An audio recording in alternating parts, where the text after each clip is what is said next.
The Morris Marina is a car with a less than stellar reputation. But this month at Manor Park Classics, we have this police replica example, and I'm here to tell you that no matter what you think about the Marina, no matter how you perceive its design and engineering, it was not a failure. And in the early 1970s, it is exactly what British Leyland both wanted and needed. This story goes back to the late 1950s when BMC, as they then were competing for supremacy in the British market against Ford. And 1959 was a big turning point in this relationship. So at the time, Ford were building very economy-focused cars. They were building very simple, almost funereal cars that didn't have all that much going for them. You bought a Ford in period because it was incredibly cheap. It was efficient. It didn't have very much equipment as a result, and it didn't have all that much engineering to speak of either. Indeed, the contemporary Ford Anglia may have had McPherson strut front suspension, and it may have had unitary construction, both things which were new for that 1950s model of Anglia. However, it also had an ancient side valve engine. It had a 3-speed gearbox, and it had vacuum-powered wipers, so that if you dared to climb a hill, they'd stop. Fords, as I said, were economy-focused motor cars. That is why you bought one. And at the time, Ford were not at the top of the British market. They didn't have that much desirability about them because of what they were, and so the market leaders at the time were BMC. Austin and Morris, as they're more commonly known. And Austin and Morris were producing very conservative, yes, but also very good rear-driven, simple cars, but with overhead valve engines and with at least decent amounts of equipment relative to how British cars were in the 50s. We're thinking cars like the Morris Marina, the Austin A30 and the Wolseley 1500. In fact, there is a Wolseley 1500 just behind the camera. Splendid little thing it is too. But that's the scene we're setting. BMC are the market leaders and Ford are behind them, but are producing very undesirable cars. In 1959, however, Ford launched an all-new Anglia. The shape of Anglia made more famous by the Chamber of Secrets, but in period, this Anglia was enormously successful. It never managed to overtake BMC, but it propelled Ford into a very different market. With it, it got a 4-speed gearbox, electric wipers, and an all-new overhead valve engine known as the Kent, one that would be under the bonnet of European Fords for 45 years. This Anglia didn't exceed the competition in many ways, but it certainly matched the competition. And in terms of styling, it was a little bit radical. It brought very American concepts to the British market. Big fins, a backward-facing rear screen, and huge amounts of chrome all over the car.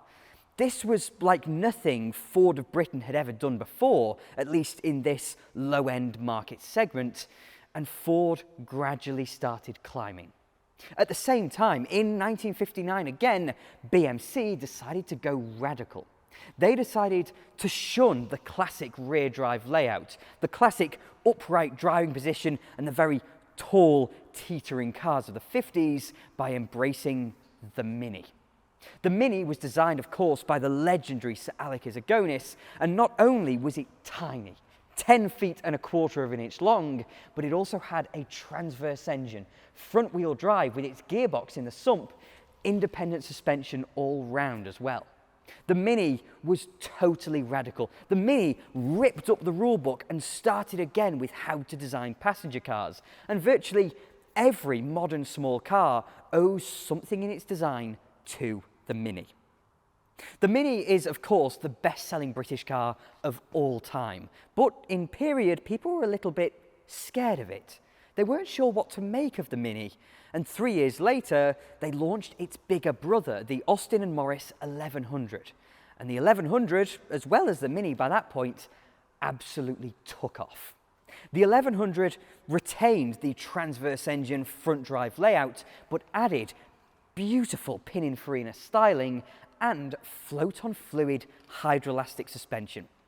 The 1100 and later the 1300 became Britain's best-selling car for the next 10 years. And it's a little-known fact that the Mini was never the best-selling car of the year.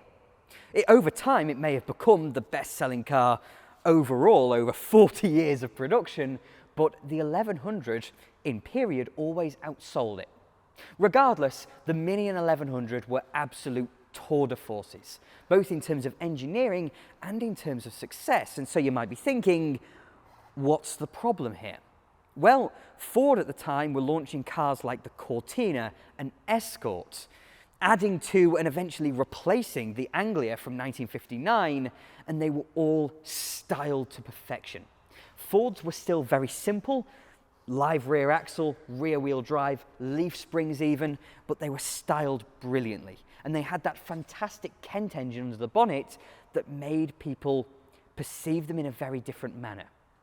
With the tie-up with Lotus, we ended up seeing the Lotus Cortinas. We ended up seeing these cars being thrashed around circuits up and down Britain as brilliantly successful touring cars. Ford ended up with an image in the 1960s that was unparalleled in terms of attainable cool. BMC, on the other hand, didn't have that image. Yes, they had the Mini, which did all its Monte Carlo rally successes, was a successful touring car in its own right, but it was kind of related just to the Mini. The larger 1100, while being more successful, selling more units, didn't quite have the same level of pedigree as its smaller brother. Therefore, you have two manufacturers vying for position by the end of the 60s. Ford, who've made enormous gains to bring them, very close to the level of BMC in terms of raw sales. But of course, when we look at the cars in profile, we see very simple Fords with very complex Austins and Morrises. This meant that although they were engaged in a price war, each of them fighting with each other to try and get prices as low as possible, Ford were making a lot more money per car than BMC were. In fact, it's well known that Ford bought a Mini in the early 1960s, stripped it down to component level to try and figure out how BMC were doing it, how they were selling such a radically designed car for such a low price. And Ford's conclusion was that they weren't. They decided that BMC must be losing money on every single car they sold. And though taken as a whole, BMC were just about scraping a profit, they weren't making any big sums of money. And so in terms of development, they didn't really have the money to develop a new generation of cars anymore. This whole front-wheel drive project had changed the motor industry, produced phenomenally engineered cars that were brilliant to drive, but had led them down a bit of a dark alley, had led them down a dead-end road. And so at the turn of the 1970s, when BMC merged into British Leyland, their idea of a replacement was to kind of copy Ford. They decided that Austin badge cars were going to retain that radical front engine layout. They were going to retain the float-on fluid suspension. They were going to be the radicals. They were going to be the tour de forces. They were going to be the thoroughbred engineering-led cars. Morrises, on the other hand, were going to be more simple. Morrises were going to compete directly with Ford at their own game, producing simple, acceptable cars that would sell in huge numbers to the fleet market and would make a fortune while doing so. To show you what I mean, we meet cars like the Austin Maxi and Austin Allegro in 1969 and 1973. The Maxi was around the same formula as the 1100. It had, again, front-wheel drive, it had float-on fluid suspension, etc. But it had an all-new overhead camshaft engine, it had a 5-speed gearbox, and it had a hatchback, something that was virtually unheard of in Britain in the late 1960s. And when the Allegro came along a few years later, though again not with a great reputation in the great scheme of history, it was again a radical. It used that overhead camshaft engine, it had the float-on fluid suspension, and it was front-wheel drive. This new Morris, on the other hand, was going to be very simple.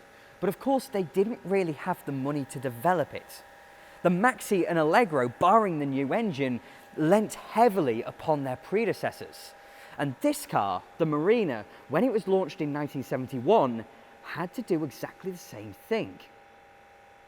Now, a lot of people say that this car was essentially a Morris Minor with a bigger body, and I'm afraid that's not true. It was, however, built on the same production lines as the Minor, and it has a fair amount of minor componentry beneath it. But it's a proper British Leyland hodgepodge of bits. There are bits of Morris and bits of Triumph below this. So this car has a front-mounted A-Series engine. You'd also get it with a B-Series engine, both pre-existing, very hardy overhead valve lumps of iron from BMC cars of old. Minis, 1100s and their brethren. The NGB, for example, had the B-Series engine. So the Marina is starting off in a very, very good place.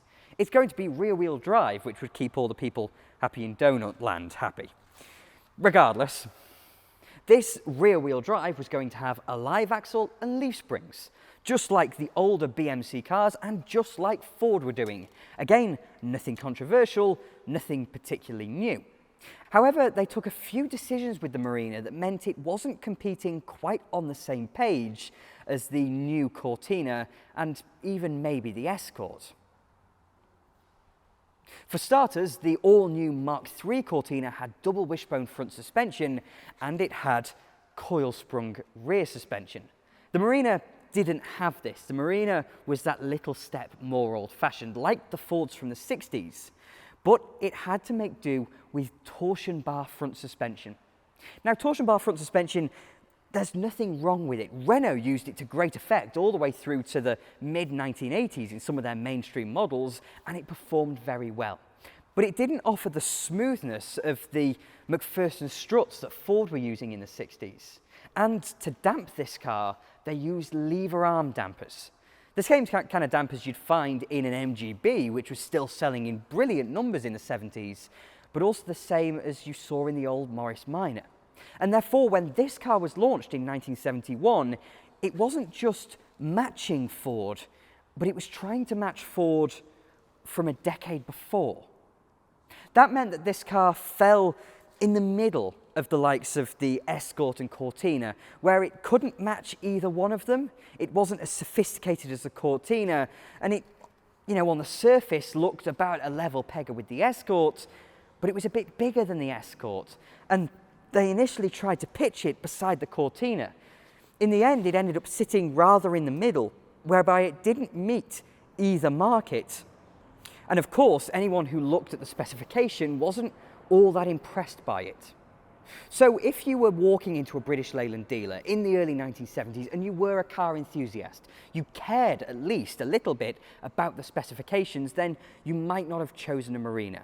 You might instead have chosen an Allegro or a Maxi maybe, but equally you could go down the road and get a traditionally engineered Ford with just that little bit more panache than the Marina. The goal, of course, was to sell them in huge numbers to the fleet market, because that's where Ford was making the majority of its numbers, and it's where BMC had started to fall behind because fleets were scared, as I said about the Mini before, about the hydroelastic suspension, about the CV joints, etc. So a car like this would meet their requirements perfectly. And in the process, Morris managed to shift 250,000 Marinas within the first 2 years.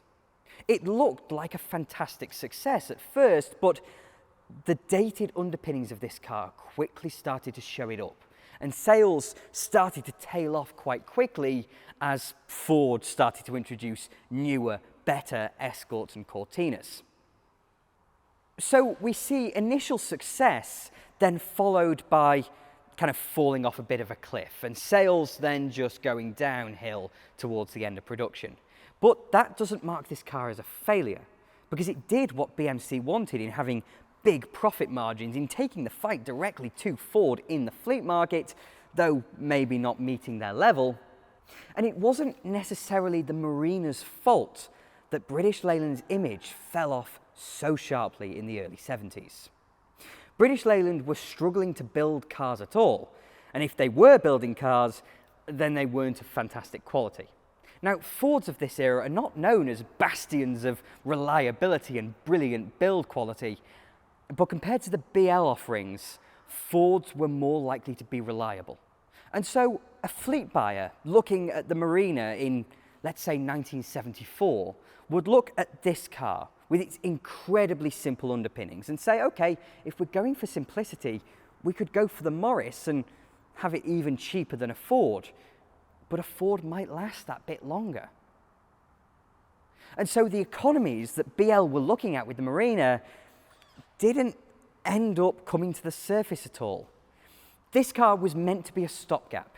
It was meant to exist for only 4 or 5 years maximum before it was replaced by something all new, but as of course we know, British Leyland continued to slide towards bankruptcy.